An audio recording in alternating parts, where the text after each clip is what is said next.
Hello and welcome to this special edition of WTV. I'm Bode Brooks, and joining me today is UWG President Dr. Kyle Marrero.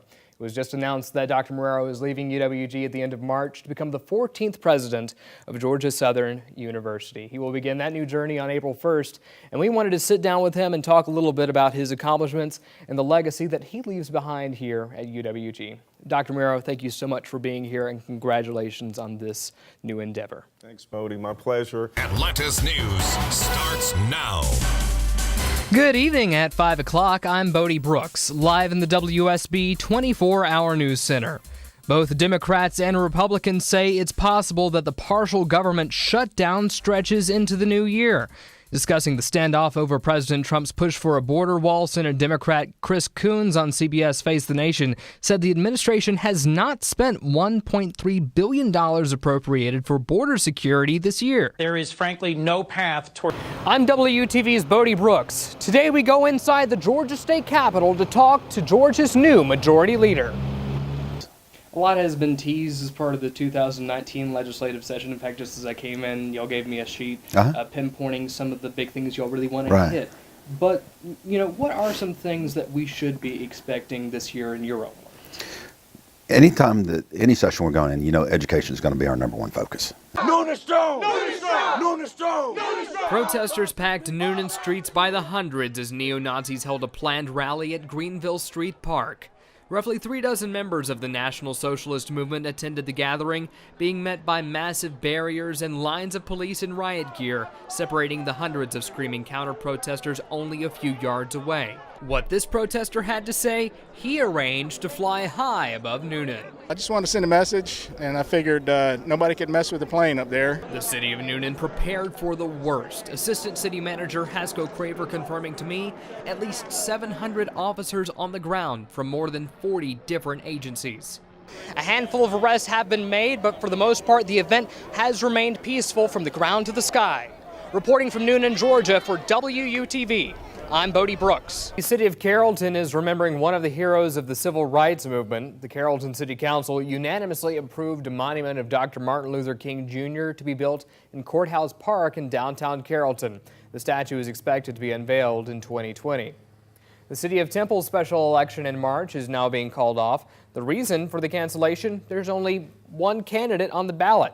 Hazel Miller will take the seat for the 3rd District on Temple City Council. No other candidates registered for the election in time, so the city is skipping the election and fast-tracking her to the District 3 seat.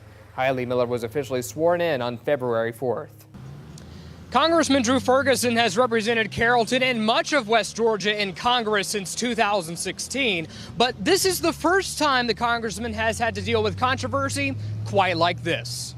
A wave of opinions on the controversy stemming from Carrollton's own congressional representative Drew Ferguson's office.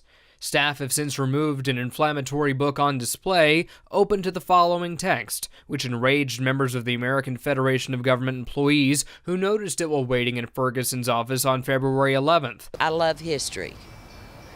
You cannot change it. Being his office, I think he does have a level of responsibility. Now, like I said before, this is the first time controversy of a racial nature has stemmed from Congressman Ferguson's office. The congressman faced similar scrutiny in June of last year when his Twitter account accidentally tweeted a picture of Nazi soldiers on D-Day. Live in downtown Carrollton, reporting for WTV, I'm Bode Brooks. Now in Georgia, voter turnout statewide is consistently low in midterm elections, but Rigby tells me early voting numbers already show that this year will be different.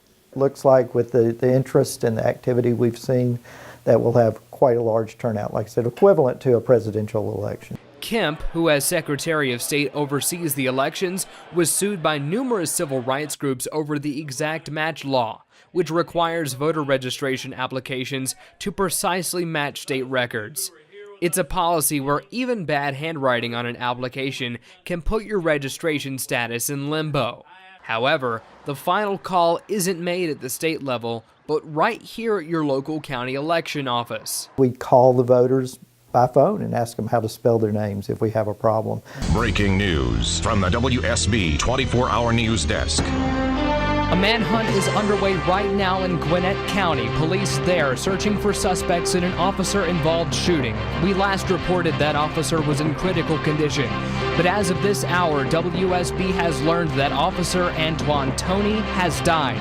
Gwinnett police are providing continuous updates on the situation and asking residents to be alert. There may have been. Supporters traveled far and wide to shake hands and express enthusiasm for the incoming governor-elect. I live in North Fulton, and so today I'm not teaching, and I came down here. Very excited. It's exciting. Hopeful. Very hopeful. Yeah. As Kemp, joined by other political stalwarts, previewed his administration's policies. We're going to go to work on day one, and we're going to start to make Georgia the #1 state in the country for small business. Though Kemp tells me the true motivation behind this event, showing gratitude. We're going to be representing this whole state. This is Hollingsworth Concrete, the family-owned business at the center of an 18-month-long GBI investigation into Carrollton City Mayor Walt Hollingsworth. A, it didn't go to him. B, it doesn't deduct out for the actual costs of the work. Most city construction contracts require companies to submit bids for the contract, and one would be chosen by city council. But Hollingsworth's attorney argues the repair work Hollingsworth Concrete did, such as resealing this sewer grate, isn't contracted by city council, and companies don't even bid on it at all. The district attorney's office is reviewing the GBI's investigation to decide if the matter should be dropped, but if they believe there is wrongdoing. Good. Bring it on, and we'll demonstrate that there's not.